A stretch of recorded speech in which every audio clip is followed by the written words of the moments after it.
SLBC టన్నెల్లో rescue operation కొనసాగుతుంది. National geophysical research institute బృందం రంగంలోకి దిగింది. గ్రౌండ్ పెనిట్రేటింగ్ రాడార్తో రెస్క్యూ ఆపరేషన్ కొనసాగిస్తున్నారు. 5 అనుమానిత ప్రదేశాలను ఎన్జీఆర్ఐ టీం గుర్తించింది. గుర్తించిన ప్రదేశాల్లో మార్కింగ్ చేయడానికి ఎన్జీఆర్ఐ టీం సభ్యులు లోపలికి వెళ్లారు. మార్కింగ్ తర్వాత బురదను తోడేస్తూ లోపల ఉన్న వారిని రక్షణ దళాలు గుర్తించే అవకాశం ఉంది.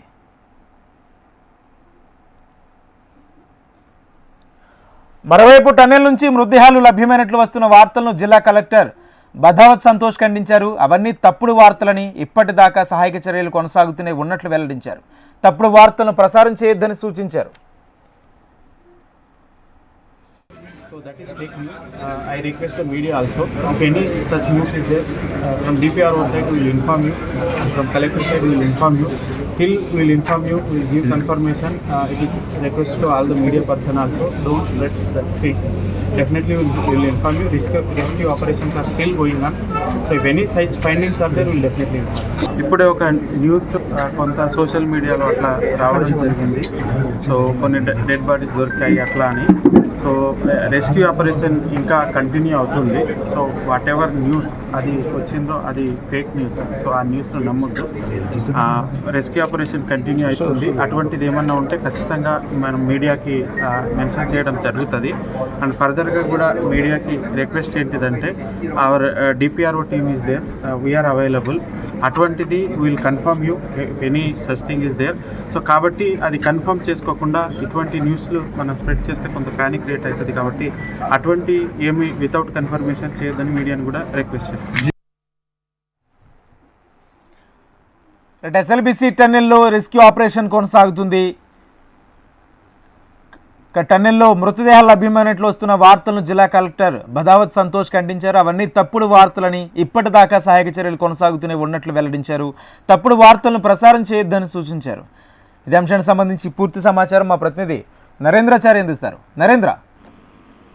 రాజేంద్ర, ఎస్ఎల్బీసీకి సంబంధించిన ఘటనకు సంబంధించి పలు ఊహాగానాలు వ్యక్తమవుతున్న పరిస్థితి కనిపిస్తుంది. ప్రస్తుతానికైతే ఉదయం నుంచి కూడా జీపీఆర్ సిస్టమ్ ద్వారా స్కానింగ్ కొనసాగుతా ఉంది. దీనికి సంబంధించి ప్రత్యేక బృందాలు కూడా సొరంగ మార్గంలోకి వెళ్లే పరిస్థితి కనిపిస్తుంది. 5 ప్రాంతాల్లో తప్పిపోయిన వారి ఆనవాళ్లు గుర్తించినట్టుగా జీపీఆర్ సిస్టమ్ పరిస్థితి కనిపిస్తుంది. జీపీఆర్ సిస్టమ్ ద్వారా దాదాపు 5 ప్రాంతాల్లో మార్కింగ్ వేసి తవ్వకాలు చేపట్టేందుకు బృందాలు సిద్ధంగా ఉన్నట్టుగా సమాచారం అందుతుంది. అయితే కొన్ని ప్రాంతాల్లో కూడా పూర్తి స్థాయిలో రెస్క్యూ ఆపరేషన్ మాత్రం ఆవడం లేదు.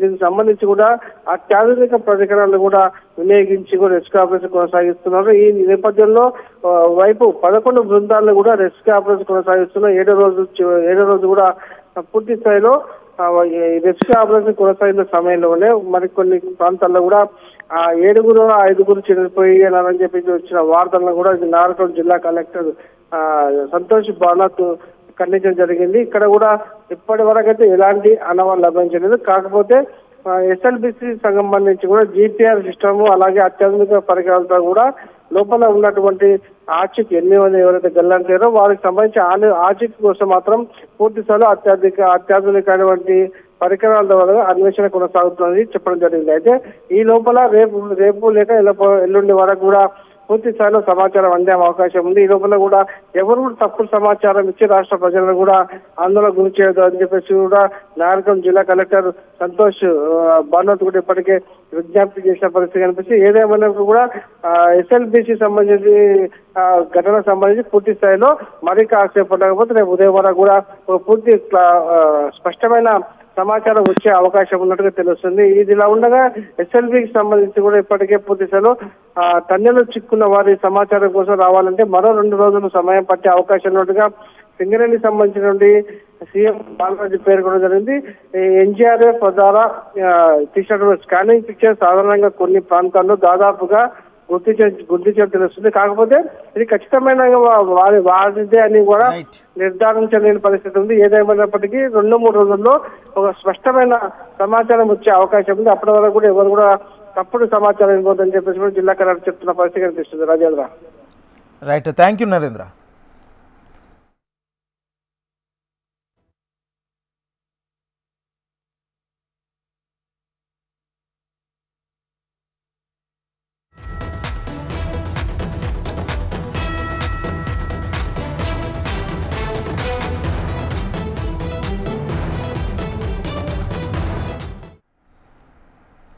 మార్చి 6న తెలంగాణ కేబినెట్ భేటీ కానుంది. కులగణన సర్వే, బీసీ రిజర్వేషన్, ఎస్సీ వర్గీకరణకు చట్టబద్ధత అంశాలు చర్చకు వచ్చే ఛాన్స్ ఉంది.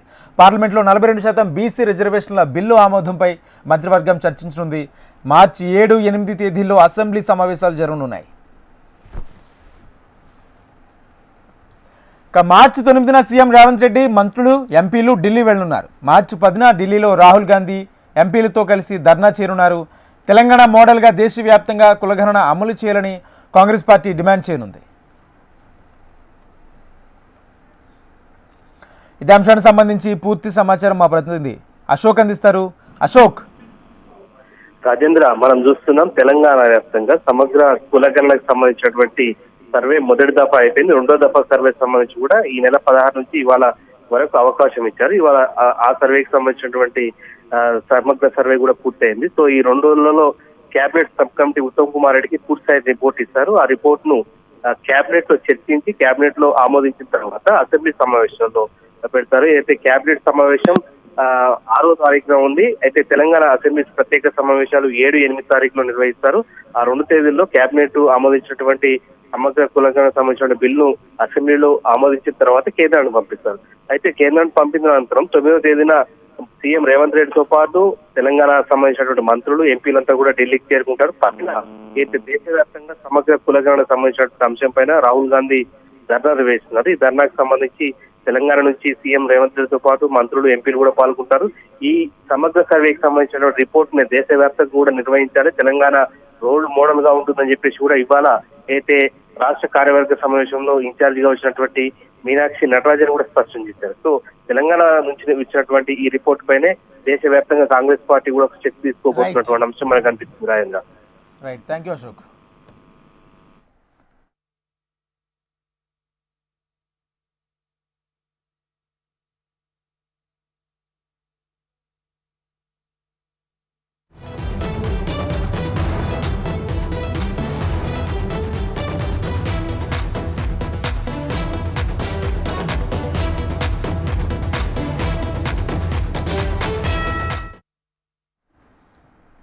హైదరాబాద్ నార్సింగ్ పాషా కాలనీలో ఒక ఇంట్లో అగ్ని ప్రమాదం జరిగింది. ఒక్కసారిగా మంటలు చెలరేగడంతో 3 మృత్యువాత పడినట్లు తెలుస్తుంది.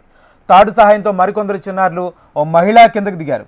ఘటనా స్థలంలో ఫైర్ సిబ్బంది మంటలను అదుపు చేసేందుకు ప్రయత్నిస్తున్నారు.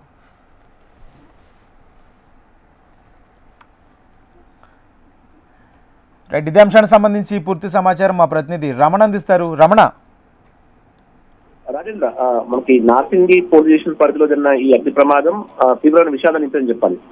ఎందుకంటే ముఖ్యంగా అంటే కిరాణా షాప్ కు సంబంధించి అందులో అంటే అపార్ట్మెంట్ మొత్తం ఉంది. కిరాణా షాప్ కు సంబంధించిన దానిలో షార్ట్ సర్క్యూట్ కారణంగా గ్రౌండ్ ఫ్లోర్ లో ఉన్నటువంటి ఆ భవనంలో ఒక్కసారిగా మంటలు చెలరేగాయి. అవి పై అంతస్తుగా వెళ్ళడంతో ఆ పైన ఉన్నటువంటి అపార్ట్మెంట్ లో ఎవరైతే నివాసం ఉంటున్నారో వారంతా కూడా అందులో చిక్కుకొని వారు కిందికి రాలేని పరిస్థితి. వారంతా కూడా ఆహాకారాలు చేస్తూ ఆ పై అంతస్తుకెళ్లి ఏదైతే ఓపెన్ టాప్ అంతస్తు ఉందో ఆ అంతస్తుకెళ్లి వారు ప్రాణాలు అరచేతిలో పెట్టుకుని మరి భయాందోళనకు గురైన పరిస్థితి కనిపించింది.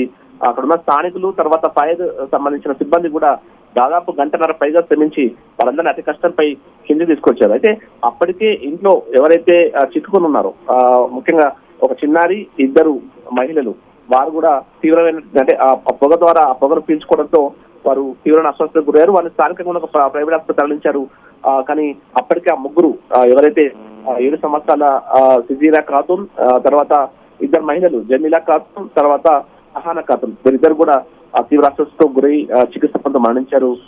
తీవ్రమైన విషాదం ఈ ఘటన అక్కడ మిగిల్చింది చెప్పాలి. అయితే ముఖ్యంగా ఫైర్ సేఫ్టీ సంబంధించిన మెజర్మెంట్స్ విషయంలో చాలా అంటే భవన నిర్మాణ సందర్భంలోనే వారికి అనుమతి ఇచ్చే సందర్భంలో ఫైర్ సేఫ్టీ సంబంధించిన అధికారులు కూడా అన్ని క్షుణ్ణంగా పరిశీలించిన తర్వాతే అనుమతి ఇవ్వాల్సి ఉంటుంది. కానీ అక్కడ కిందికి వచ్చేందుకు అంటే ఒకే ఎగ్జిట్ ఉందనే విషయాన్ని అంటే ఇన్నో ఎగ్జిట్ 2 ఒకే ఉండడం మూలంగా కూడా ప్రమాదం జరిగింది. తర్వాత చాలా వరకు భవన నిర్మాణం అంతా కూడా ఫైర్ సేఫ్టీకి విరుద్ధంగా ఉంది. ఫైర్ సేఫ్టీ సంబంధించిన కనీసమైన మెజర్మెంట్స్ లేవని ప్రస్తుతం అక్కడ ఉన్న స్థానికులు అయితే వాపోతున్నారు.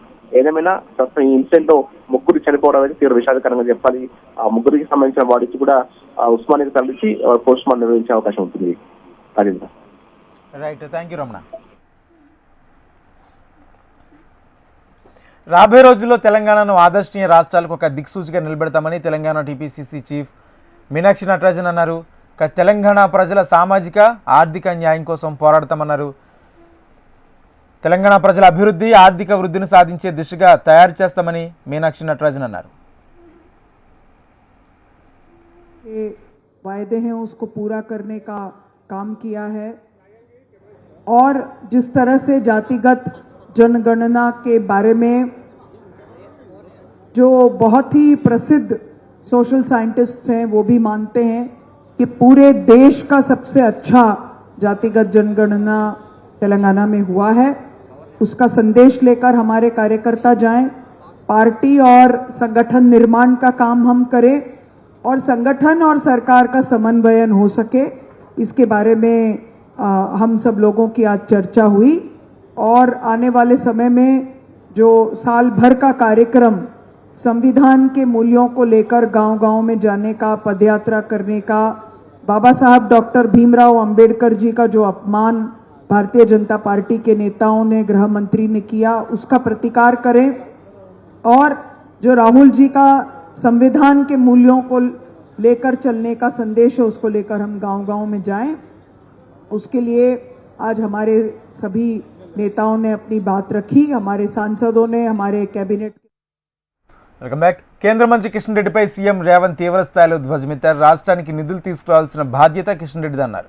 కిషన్ రెడ్డి వల్లనే తెలంగాణకు అన్యాయం జరుగుతుందన్నారు. వైఫల్యాలను కప్పుపుచ్చుకోవడానికి ఎదురుదాడి చేయడం సమంజసం కాదన్నారు. రాష్ట్రానికి రావాల్సిన నిధులపై తెలంగాణ ప్రజలకు కిషన్ రెడ్డి సమాధానం చెప్పాలన్నారు. సెమీ కండక్టర్ పరిశ్రమకు సంబంధించి ఉత్తరప్రదేశ్కి ఇచ్చారు, అస్సాంకి ఇచ్చారు స్పెషల్ ఇన్సెంటివ్స్. తెలంగాణ రాష్ట్రానికి ఎందుకు ఇవ్వలేదని నేను అడుగుతున్నా. ఇవాళ ఏ విషయంలో కూడా కేంద్ర ప్రభుత్వం వైపు నుంచి మనకు అదనంగా ₹1 రాలేదు. యథాలాపంగా రావాల్సినవి మాత్రమే వచ్చినాయి. అది కూడా ₹1 పన్ను మన కేంద్ర ప్రభుత్వానికి కడితే 42 పైసలు మాత్రమే మనకు వచ్చినాయి. మీకు చిత్తశుద్ధి లేదు. మీది ఎంతసేపు ఉన్నా సైంధవ పాత్ర. ఈ రోజు కేసీఆర్ దిగిపోయిననే బాధలో, ఆయన చీకటి మిత్రుడు అధికారం కోల్పోయిన దుఃఖంలో కిషన్ రెడ్డి గారు మాకడ్డం పడుతున్నాడు. కిషన్ రెడ్డి గారు మీ చిత్తశుద్ధి నిరూపించుకోవాలంటే మీరు ఈ అనుమతులు తీసుకొని హైదరాబాద్కు రావాలి.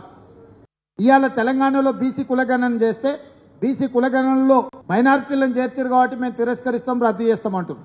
నేను కిషన్ రెడ్డిని సూటిగా అడుగుతున్న, పక్కలున్న ఆంధ్రప్రదేశ్ మీ ప్రభుత్వమే కదా, పక్కలున్న ఆంధ్రప్రదేశ్లో మైనారిటీ రిజర్వేషన్లు రద్దు చేయండి మీకు చేతనైతే. పక్కలున్న రాష్ట్రంలో మైనారిటీలకు బీసీ రిజర్వేషన్లు లేవా? ఇవాళ కిషన్ రెడ్డిని బండి సంజయ్ సూటిగా సవాల్ ఇస్తున్నా నేను. గుజరాత్లో 29 ముస్లిం ఉపకులాలు బీసీ రిజర్వేషన్లు అనుభవిస్తున్నారు నరేంద్ర మోడీ గారు సొంత రాష్ట్రంలో. బీహార్లో 26 ముస్లిం బీసీ కులాలు రిజర్వేషన్లు అనుభవిస్తున్నాయి. ఉత్తరప్రదేశ్లో ఉన్నాయి, మధ్యప్రదేశ్లో ఉన్నాయి, మహారాష్ట్రలో ఉన్నాయి. మీ ఏలుబడిలో ఉన్న ప్రభుత్వాలు, మీ రాష్ట్ర ప్రభుత్వాలలో బీసీ రిజర్వేషన్లు ముస్లిం మైనారిటీలకు వస్తున్నాయి. మండల్ కమిషనే రికమెండ్ చేసింది బీసీ ఉపకులాలలో మైనారిటీలు ఉన్నారు అని. దూదేక్లా, నూర్ భాషా ఇట్లాంటి చాలా మైనారిటీ ఉపకులాలు ఈరోజు బీసీ రిజర్వేషన్లు ఉన్నాయి. ఈరోజు కులగణన జరిగితే మీరు అధికారం కోల్పోతుందనే దుఃఖంలో కిషన్ రెడ్డి గారు ఈరోజు అడ్డం పడుతున్నాడు బీసీ కులగణన మీద. ఇన్ని మాటలు మాట్లాడుతున్నారు. మా మిత్రుడు కృష్ణమాదిగని పాపం కౌగిలించుకున్నారు, బాగానే ఆయనను వినియోగించుకున్నారు ఎన్నికలల్లో. మరి ఆంధ్రప్రదేశ్లో మీ ప్రభుత్వం ఉంది కదా, ఎందుకు ఏబిసిడి వర్గీకరణ చేయట్లేదు? మాదిగ ఉపకులాలు ఒకనాడు ఆంధ్రప్రదేశ్, తెలంగాణ ఉమ్మడి రాష్ట్రము. ఆ రోజు మాదిగ ఉపకులాలు వర్గీకరణ అమలు జరిగింది కదా. ఈరోజు తెలంగాణలో మేము అమలు చేయడానికి అన్ని నిర్ణయాలు తీసుకున్నాం. ఆంధ్రప్రదేశ్లో మీ ప్రభుత్వం ఉన్న దగ్గర ఎందుకు తీసుకోలేదు కిషన్ రెడ్డి గారు? ఇది మాదిగలకు చేస్తున్న ద్రోహం కాదా? పక్క రాష్ట్రంలో మీరు బీసీలకు ఇస్తున్న 4% రిజర్వేషన్ మీరు రద్దు చేస్తారా? మీకు చిత్తశుద్ధి ఉందా? నీకు ధైర్యం ఉన్నదా కిషన్ రెడ్డి? ఆంధ్రప్రదేశ్కి వెళ్ళి చంద్రబాబు నాయుడును డిమాండ్ చేసి మైనారిటీలకు ఇస్తున్న 4% రిజర్వేషన్ ఆంధ్రప్రదేశ్లో రద్దు చేయించినా నువ్వు అంటే కేవలం భావోద్వేగాలను రెచ్చగొట్టి రాజకీయ ప్రయోజనం పొంది పబ్బం గడుపుకోవాలనే ప్రయత్నం తప్ప చిత్తశుద్ధి ఎక్కడుంది కిషన్ రెడ్డికి? ఇంత గొప్ప అవకాశం హైదరాబాద్ నగరంలో మెట్రో విస్తరించడం. ఒకరోజు దేశంలో ఢిల్లీ మొదటి స్థానం ఉంటే హైదరాబాద్ 2వ స్థానం ఉండే కాంగ్రెస్ పార్టీ కట్టిన మెట్రో. ఇవాళ మెట్రో 9వ స్థానానికి పడిపోయింది. ఇవాళ తమిళనాడుకు స్టాలిన్కు మెట్రో అనుమతి వస్తుంది, తెలంగాణకు మాత్రం రాదు. నిర్మలా సీతారామన్ గారు తమిళనాడుకు మెట్రోకు అనుమతి ఇప్పిస్తుంది, కిషన్ రెడ్డి గారు మాత్రం తెలంగాణకు ఇవ్వరు. కేవలము కిషన్ రెడ్డి గారు అడ్డుపడడం వల్లనే తెలంగాణకు తీరని అన్యాయం జరుగుతుంది. కిషన్ రెడ్డి గారికి చిత్తశుద్ధి ఉంటే అన్ని వివరాలు ఇచ్చినాం, అధికారులు కూడా కలిసి వచ్చిండ్రు. మళ్ళీ కావాలంటే నేనే స్వయంగా వచ్చి ప్రధానమంత్రి గారికి ఇచ్చిన వివరాలు అన్నిటిని కూడా డీటెయిల్ ప్రాజెక్టు రిపోర్ట్తో సహా నేను కిషన్ రెడ్డి గారికి ఇస్తా. ఎప్పటిలోగా తెలంగాణకి ఇవన్నీ అనుమతులు తెస్తాడో కిషన్ రెడ్డి గారు తెలంగాణ ప్రజలకు జవాబు చెప్పాలి. జవాబు చెప్పకుండా మేము బెదిరించి బతుకుతామంటే అది కుదరదు. కేంద్ర మంత్రి కిషన్ రెడ్డికి సీఎం రేవంత్ రెడ్డి బహిరంగ లేఖ రాశారు. 9 పేజీల లేఖ రాసిన సీఎం రేవంత్ రెడ్డి ప్రభుత్వ విజ్ఞప్తులను ఆ లేఖలో ప్రస్తావించారు. మూసీ నది పునరుద్ధరణకు కేంద్రం మద్దతు కావాలని కోరారు. బెంగళూరు, చెన్నై మెట్రో ప్రాజెక్టులకు అనుమతి ఇచ్చిన కేంద్రం హైదరాబాద్ మెట్రో విస్తరణ విషయంలో నిర్లక్ష్యం చేస్తుందని విమర్శించారు. కీలక ప్రాజెక్టులకు కేంద్రం అనుమతుల కోసం రాష్ట్రం ఎదురు చూస్తుందన్నారు. సొంత రాష్ట్రం కంటే ఇతర రాష్ట్రాలకే కిషన్ రెడ్డి ప్రాధాన్యం ఇస్తున్నారని మండిపడ్డారు. కేంద్రంలోని బీజేపీ సర్కార్ తెలంగాణకు అన్యాయం చేస్తుందని ఆరోపించారు రేవంత్ రెడ్డి. కేంద్ర మంత్రి కిషన్ రెడ్డి వ్యాఖ్యలపై టీపీసీసీ చీఫ్ మహేష్ కుమార్ గౌడ్ తీవ్రస్థాయిలో విరుచుకుపడ్డారు. రాష్ట్రానికి ముఖ్యమంత్రి ఎవరన్నది కిషన్ రెడ్డికి తెలియడం లేదా అని ప్రశ్నించారు. అమెరికాలో దాక్కున్న ఫోన్ ట్యాపింగ్ దొంగలను తీసుకొచ్చే బాధ్యత కేంద్రాందే అన్నారు. కేంద్రం పరిధిలో ఉన్న అంశాలను రాష్ట్ర ప్రభుత్వం ఏ విధంగా చేస్తుందన్నారు. ఎమ్మెల్సీ ఎన్నికల్లో బీజేపీ బీఆర్ఎస్ బంధం బయటపడిందన్నారు. ముఖ్యమంత్రి రేవంత్ రెడ్డి నేననే మాట అనడం జరిగింది. అరే ఎవరు ముఖ్యమంత్రి అది రాష్ట్ర ప్రజలంతా తెలుసు. రేవంత్ రెడ్డిని ముఖ్యమంత్రి రాష్ట్ర ప్రజలు ఎన్నుకున్నారు. ఎవరు పరిలో వారు పనిచేయాల్సింది. అమెరికాలో దాక్కున్నటువంటి టెలిఫోన్ ట్యాపింగ్ దొంగల్ని తీసుకొచ్చే బాధ్యత మీదా కాదా దాన్ని స్పష్టం ఇవ్వండి. కేంద్ర ప్రభుత్వ పరిధిలో ఉన్నటువంటి అంశాలని కూడా మీరు ఆ అంశాలు నెరవేర్చకుండా రాష్ట్ర ప్రభుత్వం నెత్తిన పెడతా ఉన్నారు. ఇది పద్ధతి కాదు. కేంద్రంలో పరిధిలో ఉన్నటువంటి అంశాన్ని మీరు పరిపూర్ణంగా చేస్తూ తెలంగాణకి న్యాయం చేస్తే మేము మిమ్మల్ని గౌరవిస్తాము. మీ అంశాన్ని పక్కన పెట్టి మీరు లోకాధికారి ఒప్పందంలో భాగంగా బీఆర్ఎస్ నాయకులకు మద్దతునివ్వడం ఇది ప్రజలకు తెలియదని మీరు అనుకుంటారు కిషన్ రెడ్డి గారు. ఇవన్నీ కూడా దేశంలో కాంగ్రెస్ బలోపేతంతోనే ప్రజాస్వామ్య రాజ్యాంగ పరిరక్షణ సాధ్యమని మంత్రి ఉత్తమ్ కుమార్ రెడ్డి స్పష్టం చేశారు. సామాజిక న్యాయం కోసం తెలంగాణ ప్రభుత్వం పాటుపడుతుందన్నారు. ప్రజాస్వామ్య పరిరక్షణ కోసం కాంగ్రెస్ పోరాటం చేస్తుందని తెలిపారు. దేశంలో ఎక్కడా లేని విధంగా కులగణన చేశారని తెలిపారు. స్వాతంత్ర దేశంలో బీసీ కులగణన ఏ ప్రభుత్వము చేయలేదన్నారు. ఎస్సీ వర్గీకరణలో ఎవరికీ అన్యాయం జరగదని మంత్రి ఉత్తమ్ కుమార్ తెలిపారు. బీసీ కులగణనపై కూడా స్వతంత్ర భారతదేశంలో బీసీ కులగణన ఎవరూ చేయలేదు. The last known caste census was in 1931. తెలంగాణలో బీసీ క్యాస్ట్ సర్వే మీకు సంఖ్య చెప్పాలి. 94,000 మంది ఎన్యూమరేటర్స్, 10,000 మంది సూపర్వైజర్స్, 104,000 మంది ఏకాగ్రతతో పూర్తి ఫోకస్తో కాన్సన్ట్రేషన్తో 50 రోజుల పాటు మరే కార్యక్రమం లేకుండా వరంగల్ ఎయిర్పోర్ట్కు కేంద్రం గ్రీన్ సిగ్నల్ ఇచ్చింది. వరంగల్ ఎయిర్పోర్ట్ భూసేకరణకు రాష్ట్ర ప్రభుత్వం 250 కోట్లు విడుదల చేసింది. ఇందులో భాగంగానే ఇప్పటికే 696 ఎకరాల భూసేకరణ పూర్తయింది. మరో 250 ఎకరాలు రాష్ట్ర ప్రభుత్వం సేకరించాల్సి ఉంది. పూర్తిస్థాయి భూసేకరణకు సహకరిస్తామని రాష్ట్ర ప్రభుత్వం చెప్పడంతో వరంగల్ మామనూరులో కొత్త ఎయిర్పోర్టు నిర్మాణానికి కేంద్రం పచ్చజెండా ఊపింది. రాజకీయ దురుద్దేశంతోనే ఎస్ఎల్బీసీపై హరీష్ రావు మాట్లాడుతున్నారని రాష్ట్ర మంత్రి జూపల్లి కృష్ణారావు విమర్శించారు. 10 ఏళ్లు పాలించిన బీఆర్ఎస్ ఎస్ఎల్బీసీని ఎందుకు పెండింగ్లో పెట్టారని ప్రశ్నించారు. ఒకవైపు టన్నెల్లో చిక్కున్న వారిని కాపాడేందుకు ప్రయత్నాలు ముమ్మరం చేస్తుంటే మరోవైపు ప్రకృతి విపత్తును సైతం రాజకీయంగా వాడుకుంటున్నారని తెలిపారు. అద్భుతం జరిగితే తప్ప టన్నెల్లో చిక్కున్న 8 మంది బతికే ఛాన్స్ లేదన్నారు. ప్రమాదం జరిగినప్పుడు కంపెనీ వాళ్ళు అలర్ట్ చేయకపోతే 40 మంది వరకు చనిపోయేవారని తెలిపారు. అయితే పాలమూరు రంగారెడ్డి ప్రాజెక్టులో 6 చనిపోయినప్పుడు కొండగట్టు బస్సు ప్రమాదంలో 70 మంది ప్రాణాలు కోల్పోతే కేసీఆర్ హరీష్ రావు ఎందుకు రాలేదని ప్రశ్నించారు. అంటే రాజకీయం కోసం రాజకీయ లబ్ధి కోసం మాట్లాడే మాట తప్ప వాళ్ళ మాటలో ఏమాత్రం కూడా పసలేదు.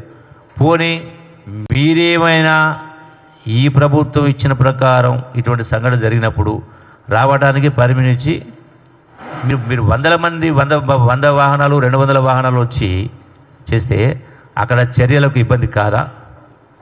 అలో చేస్తే పరామర్శించడానికి వచ్చింది, పరామర్శించవచ్చు, చూడవచ్చు. మరి గతంలో ఇటువంటివి ఎన్ని జరిగినాయి? గతంలో ఇటువంటి సంఘటన జరిగినప్పుడు 1 కాదు 2 కాదు. గతంలో ఇదే పాలమూరు రంగారెడ్డిలో మాజీ మంత్రి హరీష్ రావుపై మరో కేసు నమోదైంది. తనను బెదిరిస్తున్నారని పోలీసులకు చక్రధర్ ఫిర్యాదు చేశారు. హరీష్తో పాటు ఇటీవల జైలు నుంచి విడుదలైన తన అనుచరులు బెదిరింపులకు దిగుతున్నారంటూ చక్రధర్ కంప్లైంట్ ఇచ్చారు. దీంతో హరీష్ రావుపై కేసు నమోదు చేశారు బాచుపల్లి పోలీసులు. ఈ కేసులో A1గా వంశీకృష్ణ, A2గా హరీష్ రావు, A3గా సంతోష్ కుమార్, A4గా పరశురాములు పేర్లను చేర్చారు. హరీష్ రావుపై 351/2 RW 3/5 BNS యాక్ట్ ప్రకారం కేసు నమోదు చేశారు బాచుపల్లి పోలీసులు.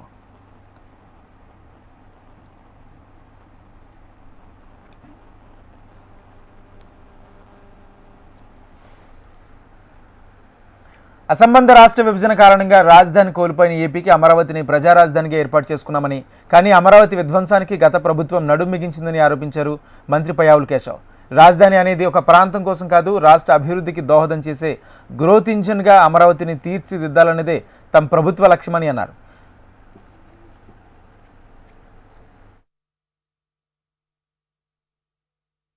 మా ప్రభుత్వం మున్సిపాలిటీల పరిధిలో చెత్త సేకరణకు వేసిన చెత్త పన్నును రద్దు చేసింది. చెత్త పన్ను ప్రస్తావన వచ్చిన నేపథ్యంలో ఓ విషయాన్ని సభ దృష్టికి తీసుకురాదలిచాను అధ్యక్ష. మీరు ఆనాడు ప్రతిపక్షంలో ఓ మాట అన్నారు. చెత్త మీద వేసిన చెత్త పన్నును ప్రస్తావిస్తూ నాటి పాలకుల మీద మీరు చేసిన వ్యాఖ్యలు పెను ప్రకంపనలు సృష్టించాయి. అది అక్షరాల నిజమని ప్రజలు తమ జూన్ 24 తీర్పు ద్వారా స్పష్టం చేశారు అధ్యక్ష. గత పాలకులు రాష్ట్రానికి అప్పులనే కాదు, చెత్తను కూడా మనకు వారసత్వంగా వదిలేసి వెళ్లారు. రాష్ట్రంలో 83 లక్షల మెట్రిక్ టన్నుల చెత్తను ఎత్తకుండా వదిలి వెళ్లిపోయింది గత ప్రభుత్వం. సూపర్ 6 అమలుకు బడ్జెట్లో కేటాయింపులు చేయలేదన్నారు YCP MLC Botsa Satyanarayana. AP కూటమి ప్రభుత్వం ప్రవేశపెట్టిన బడ్జెట్ ప్రజారంజకంగా లేదని విమర్శించారు. ఈ బడ్జెట్తో ఏ వర్గానికి జరిగేదేమీ లేదని అభిప్రాయపడ్డారు. బడ్జెట్ కేటాయింపులో రైతులను పూర్తిగా మోసం చేశారన్నారు.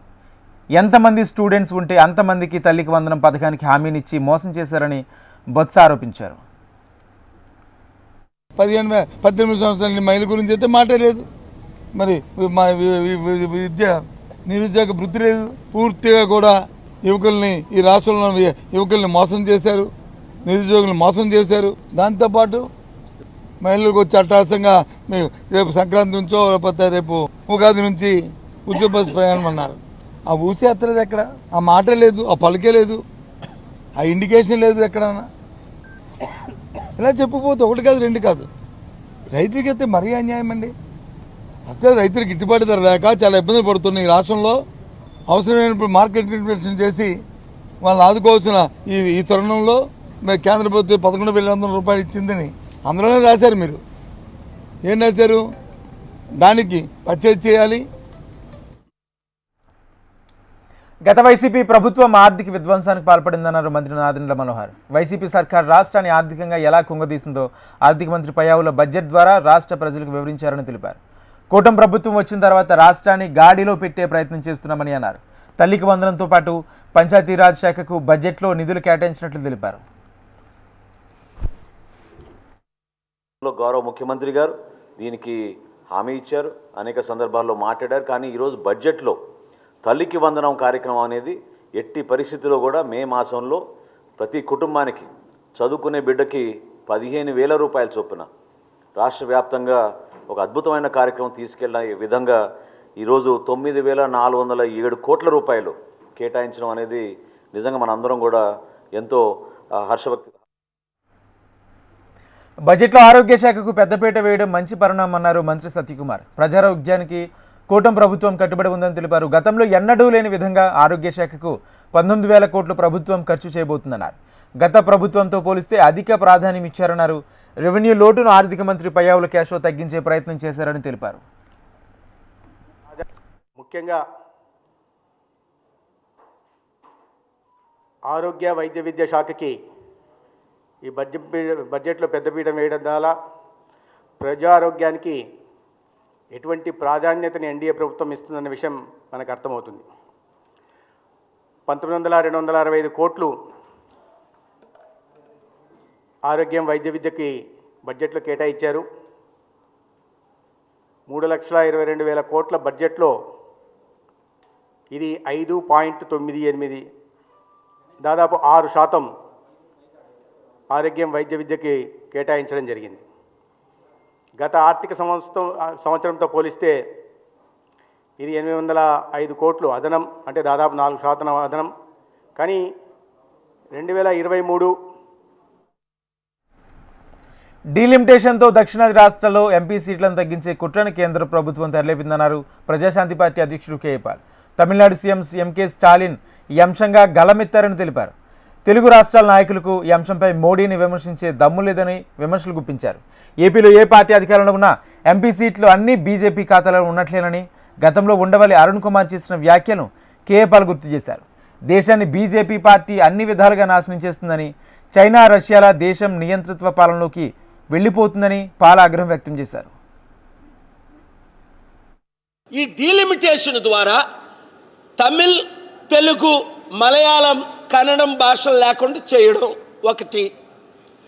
2, మన ఎంపీ సభ్యుల్ని తగ్గించడం. ఉదాహరణ స్టాలిన్ చెప్పారు కదా నిన్న, డాక్టర్ స్టాలిన్ గారు 39 ఉన్నారు లోక్సభ ఎంపీ తమిళనాడులో, కేవలం 31 చేయడానికి. ఎస్సీ ఎస్టీ కోర్టులో వల్లభనేని వంశీ తరపున పిటిషన్ దాఖలైంది. తనకు ఇప్పుడు ఉన్న బ్యారెక్ మార్చాలంటూ అతని తరపు న్యాయవాదులు పిటిషన్ దాఖలు చేశారు. తను బ్యారెక్ మార్చాలని, లేని పక్షంలో తన బ్యారెక్లోకి కొంతమంది ఖైదీలను పెట్టాలని జడ్జి ముందు వంశీ విజ్ఞప్తి చేశారు. అయితే వంశీకి కేటాయించిన బ్యారెక్లో కనీసం మంచం కూడా పట్టడం లేదని, ఇది ఖచ్చితంగా కన్ఫైన్మెంట్ కిందకే వస్తుందని వంశీ లాయర్లు చెప్తున్నారు. ఉత్తరాఖండ్లో ఘోర ప్రమాదం జరిగింది. 47 మంది జల సమాధయ్యారు. బద్రీనాథ్ హైవేపై మంచు చర్యలు విరిగిపడ్డాయి. గత కొద్ది రోజులుగా బద్రీనాథ్ హైవేపై విపరీతంగా మంచు కురుస్తూనే ఉంది. ఇక్కడ రాకపోకలకు తీవ్ర అంతరాయం ఏర్పడింది. వాటిని క్లియర్ చేసేందుకు 57 మంది కార్మికులు అక్కడ పనిచేస్తున్నారు. అదే సమయంలో ఒక్కసారిగా మంచు చర్యలు విరిగిపడడంతో 47 మంది కార్మికులు గల్లంతయ్యారు. బద్రీనాథ్కు సమీపంలో ఉన్న మానా గ్రామంలో బీఆర్ఓ క్యాంప్కు సమీపంలో ఈ ఘటన చోటు చేసుకుంది. మొత్తం 57 మంది కార్మికులు మంచు చర్యల కింద చిక్కుపోయినట్లు BRO executive engineer CR Meena వెల్లడించారు. అందులో 16 మందిని రక్షించి క్యాంప్కు తరలించారు. వీరిలో 4 పరిస్థితి విషమంగా ఉన్నట్లు అధికారులు తెలిపారు. మిగతా 41 మంది కోసం గాలింపు చర్యలు కొనసాగుతున్నాయి. మహారాష్ట్రలోని పూణేలో పార్కింగ్ చేసిన బస్సులో ఒక యువతిపై అత్యాచారానికి పాల్పడిన ఘటన ప్రజల్లో తీవ్ర ఆగ్రహానికి కారణమైంది. తాజాగా ఈ కేసులో నిందితుడు రామ్దాస్ను పోలీసులు అరెస్ట్ చేశారు. ఈ ఘటన జరిగి 75 గంటల్లో పోలీసులు నిందితుడిని పట్టుకున్నారు. నిందితుడు షీరూరులోని చెరుకు తోటలో రామ్దాస్ దాక్కున్నట్లు సమాచారం అందడంతో డ్రోన్లు, జాగిలాలతో పోలీసులు గాలించారు. నిందితుడు ఫోటోను విడుదల చేసి ఆచూకీ తెలిపిన వారికి 1,00,000 రివార్డును ప్రకటించారు. ఈ క్రమంలో నిన్న అర్ధరాత్రి నిందితుడికి ఆకలేసి ఒక ఇంటికి వెళ్ళాడు. ఆ ఇంట్లోని వ్యక్తి నిందితుడికి గుర్తుపట్టి పోలీసులకు సమాచారం ఇచ్చారు. దీంతో అధికారులు వెంటనే ఆ ప్రాంతానికి చేరుకుని రామ్దాస్ను అరెస్ట్ చేశారు.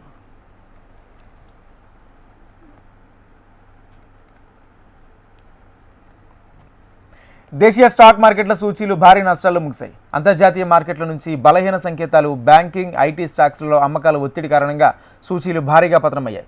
సెన్సెక్స్ 1400 పాయింట్ల మేర నష్టపోగా నిఫ్టీ 22,200 దిగువకు చేరింది. స్మాల్ క్యాప్, మిడ్ క్యాప్ షేర్లలో అమ్మకాలు వెల్లువెత్తాయి. ఆసియా మార్కెట్లలో సిఎల్, టోక్యో, సాంఘై, హాంకాంగ్ షేర్లు భారీ నష్టాల్లో ముగిశాయి. మదుపర్ల సంపద దాదాపు 9 లక్షల కోట్ల ఆవిరైంది. Tech Mahindra, IndusInd bank, Mahindra and Mahindra, Bharti Airtel, Infosys షేర్లు భారీగా నష్టపోయాయి. ఇవి bulletin updates. Keep watching HM TV.